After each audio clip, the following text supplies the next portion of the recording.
Member for North Vancouver Seymour. Thank you, Mr. Speaker. I too would like to acknowledge that I'm speaking from the traditional territories of the Lekwungen people, the Songhees and the Esquimalt First Nations, and that I come from the traditional and unceded territories of the Tsleil-Waututh, Squamish and Musqueam Nations, where my constituency office is based. On Family Day, I attended the Coast Salish Family Day event at the Maplewood Mud Flats in my riding of North Vancouver Seymour. Maplewood Flats is a 126-hectare area of nature preserve, right beside the bustling port and the industrial areas of North Vancouver. It's managed by the Wildbird Trust Fund of BC, strong advocates for the protection of wildlife and the restoration of native plants, and also for genuine reconciliation. The Coast Salish Family Day event was just one amazing example of the work that this organization does.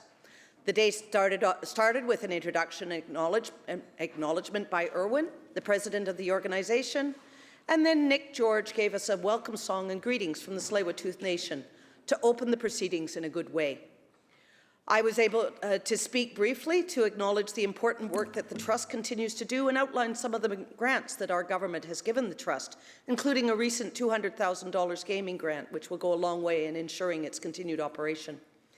The day continued with a planter box workshop from Living Spaces, teaching how to build self-watering urban planters for office spaces and apartments, allowing increased green space for vegetables and flowers. Talk on soil health, a panel discussion, walks and workshops about local flora and fauna. There's a native plant nursery there, and they have found a local plant that competes with our non-native blackberries.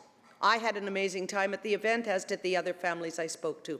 I look forward to attending future events such as the annual Osprey Festival, and if you're coming to visit in North Van Seymour, I'd love to take you on a walk through the Maplewood Flats and share this hidden gem that provides safe shelter for many of our birds and some of our wildlife.